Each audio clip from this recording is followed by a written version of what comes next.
بسم اللہ الرحمن الرحیم۔ نبی کریم صلی اللہ علیہ وسلم نے فرمایا، سب سے عمدہ استغفار یہ ہے، اے اللہ تو میرا پالنے والا ہے، تیرے سوا کوئی معبود نہیں، تو نے مجھے پیدا کیا اور میں تیرا بندہ ہوں، اور میں تیرے عہد پر قائم ہوں اور تیرے وعدے پر، جہاں تک مجھ سے ممکن ہے تیری نعمت کا طلب ہو کر تیری پناہ میں آتا ہوں، اور اپنے گناہوں سے تیری پناہ چاہتا ہوں، پس تو میری مغفرت فرما، کیونکہ تیرے سوا گناہ اور کوئی نہیں معاف کرتا۔ میں تیری پناہ مانگتا ہوں اپنے برے کاموں سے۔ اگر کسی نے رات ہوتے ہی یہ کہہ لیا اور اسی رات اس کا انتقال ہو گیا تو وہ جنت میں جائے گا۔ سبحان اللہ عز و جل۔ یہاں فرمایا کہ وہ اہل جنت میں ہوگا، اور اگر یہ دعا صبح کے وقت پڑی اور اسی دن اس کی وفات ہوئی تو بھی ایسا ہی ہوگا۔ حضرت مغیرہ بن شعبہ رضی اللہ عنہ نے حضرت معاویہ بن ابی سفیان رضی اللہ عنہما کو لکھا کہ رسول اللہ صلی اللہ علیہ وسلم ہر نماز کے بعد جب سلام پھیرتے تو یہ کہا کرتے تھے کہ اللہ کے سوا کوئی معبود نہیں، وہ تنہا ہے، اس کا کوئی شریک نہیں، ملک اسی کے لیے ہے اور اسی کے لیے تمام تعریفیں ہیں، اور وہ ہر چیز پر قدرت رکھنے والا ہے۔ اے اللہ، جو کچھ تو نے دیا ہے اسے کوئی روکنے والا نہیں، اور جو کچھ تو نے روک دیا ہے اسے کوئی دینے والا نہیں، اور کسی مالدار اور نصیبوار کو تیری بارگاہ میں اس کا مال نفع نہیں پہنچا سکتا۔ اور شعبہ نے بیان کیا، اس سے منصور نے بیان کیا کہ میں نے حضرت مصعب رضی اللہ عنہ سے سنا، میں نے کسی سے نہیں سنا کہ ان کی بیان کی ہوئی حدیث سے مختلف کسی نے نبی کریم صلی اللہ علیہ وسلم سے سنا ہو۔ انہوں نے بیان کیا کہ میں نے نبی کریم صلی اللہ علیہ وسلم سے سنا کہ آپ قبر کے عذاب سے اللہ کی پناہ مانگتے تھے۔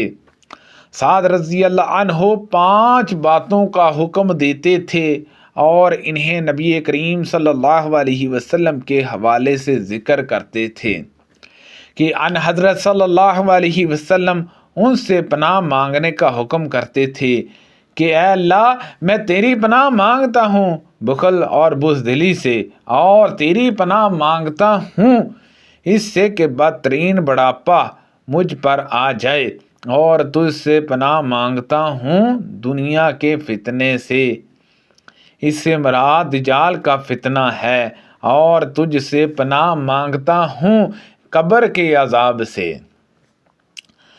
مدینے کے یہودیوں کی 2 بوڑھی عورتیں میرے پاس آئیں اور انہوں نے مجھ سے کہا کہ قبر والوں کو ان کی قبر میں عذاب ہوگا، لیکن میں نے انہیں جھٹلایا اور ان کی تصدیق نہیں کر سکی۔ پھر وہ دونوں عورتیں چلی گئیں اور نبی کریم صلی اللہ علیہ وسلم تشریف لائے تو میں نے عرض کیا، یا رسول اللہ صلی اللہ علیہ وسلم، وہ بوڑھی عورتیں تھیں۔ پھر میں نے آپ سے واقعہ کا ذکر کیا۔ ان حضرت صلی اللہ علیہ وسلم نے فرمایا کہ انہوں نے صحیح کہا، قبر والوں کو عذاب ہوگا اور ان کے عذاب کو تمام چوپائے سنیں گے۔ پھر میں نے دیکھا کہ ان حضرت صلی اللہ علیہ وسلم ہر نماز میں قبر کے عذاب سے اللہ کی پناہ مانگتے تھے۔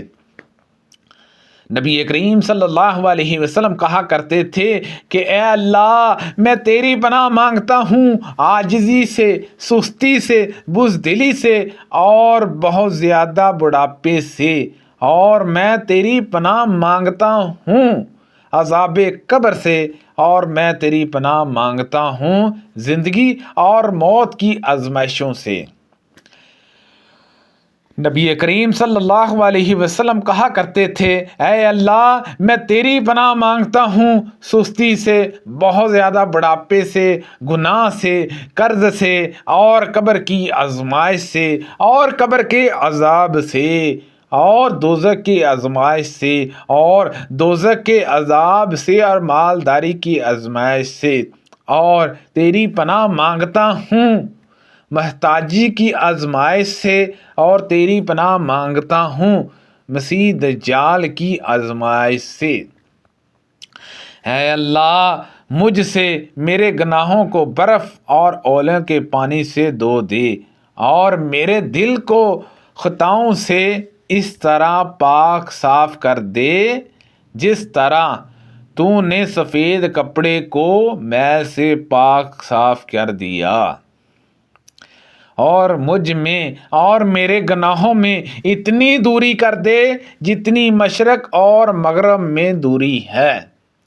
نبی کریم صلی اللہ علیہ وسلم نے فرمایا، اے اللہ ہمارے دل میں مدینے کی ایسی محبت پیدا کر دے جیسی تو نے مکہ کی محبت ہمارے دل میں پیدا کی ہے، بالکل اس سے بھی زیادہ، اور اس کے بخار کو جفا میں منتقل کر دے۔ اے اللہ ہمارے لیے ہماری مد اور سا میں برکت عطا فرما۔ نبی کریم صلی اللہ علیہ وسلم حجۃ الوداع کے موقع پر میری عیادت کے لیے تشریف لائے۔ میری اس بیماری نے مجھے موت سے قریب کر دیا۔ میں نے عرض کیا، یا رسول اللہ صلی اللہ علیہ وسلم، آپ خود مشاہدہ فرما رہے ہیں کہ بیماری نے مجھے کہاں پہنچا دیا ہے، اور میرے پاس مال و دولت ہے، اور سوائے ایک لڑکی کے اس کا اور کوئی وارث نہیں۔ کیا میں اپنی دولت کا 2/3 صدقہ کر دوں؟ ان حضرت صلی اللہ علیہ وسلم نے فرمایا کہ نہیں۔ میں نے عرض کیا، پھر آدھی کر دوں؟ فرمایا کہ 1/3 بہت ہے۔ اگر تم اپنے وارثوں کو مالدار چھوڑو تو یہ اس سے بہتر ہے کہ انہیں محتاج چھوڑو اور وہ لوگوں کے سامنے ہاتھ پھیلاتے پھریں، اور یقین رکھو کہ تم جو کچھ بھی خرچ کرو گے اور اس سے مقصود اللہ کی خشنودگی ہوئی تو تمہیں اس پر ثواب ملے گا، یہاں تک کہ اگر تم اپنی بیوی کے منہ میں لقمہ رکھو گے تو اس پر بھی ثواب ملے گا۔ میں نے عرض کی، کیا میں اپنے ساتھیوں سے پیچھے چھوڑ دیا جاؤں گا؟ ان حضرت صلی اللہ علیہ وسلم نے فرمایا کہ اگر تم پیچھے چھوڑ دیے جاؤ اور پھر کوئی عمل کرو جس سے مقصود اللہ کی رضا ہو تو تمہارا مرتبہ بلند ہوگا، اور امید ہے کہ تم ابھی زندہ رہو گے، اور کچھ قومیں تم سے فائدہ اٹھائیں گی اور کچھ نقصان اٹھائیں گی۔ اے اللہ میرے صحابہ کی ہجرت کو کامیاب فرما اور انہیں الٹے پاؤں واپس نہ کر۔ البتہ افسوس سعد بن خولہ کا ہے۔ سعد نے بیان کیا کہ رسول اللہ صلی اللہ علیہ وسلم نے ان پر افسوس کا اظہار اس وجہ سے کیا تھا کہ ان کا انتقال مکہ معظمہ میں ہو گیا تھا۔ نبی کریم صلی اللہ علیہ وسلم یہ دعا کیا کرتے تھے، اے اللہ میں تیری پناہ مانگتا ہوں دوزخ کے فتنے سے اور دوزخ کے عذاب سے اور قبر کی آزمائش سے اور قبر کے عذاب سے اور مالداری کی بری آزمائش سے اور محتاجی کی بری آزمائش سے اور مسیح دجال کی بری آزمائش سے۔ اے اللہ میرے دل کو برف اور اولے کے پانی سے دھوئے اور میرے دل کو خطاؤں سے معاف کر دے۔ سبحان اللہ عز و جل، جیسا کہ سفید کپڑے کو میل سے صاف کرتا ہے، اور میری خطاؤں کے درمیان اتنی دوری کر دے جتنی دوری مشرق اور مغرب میں ہے۔ اے اللہ میں تیری پناہ مانگتا ہوں سستی سے، گناہ سے اور قرض سے، انہوں نے کہا یا رسول اللہ صلی اللہ علیہ وسلم، انس آپ کا خادم ہے، اس کے لیے اللہ سے دعا کیجئے۔ ان حضرت صلی اللہ علیہ وسلم نے دعا فرمائی، اے اللہ اس کے مال و اولاد میں زیادتی کر اور جو کچھ تو نے اسے دیا ہے اس میں برکت عطا فرما۔ اور ہشام بن زید سے روایت ہے کہ انہوں نے انس بن مالک رضی اللہ عنہ سے اسی طرح سنا ہے۔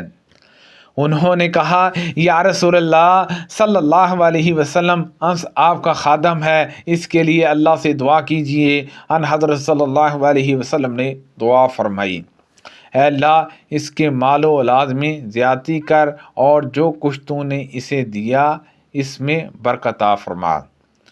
اور ہشام بن زید سے روایت ہے کہ انہوں نے انس بن مالک رضی اللہ عنہ سے اسی طرح سنا ہے۔ سبحان اللہ عز وجل۔ اللہ پاک سے دعا ہے کہ اللہ پاک ان حدیثوں پر عمل کرنے کی توفیق عطا فرمائے۔ اللہ پاک رمضان مبارک کا صدقہ ہے، اللہ پاک ہم سب کو صحت و تندرستی عطا فرمائے۔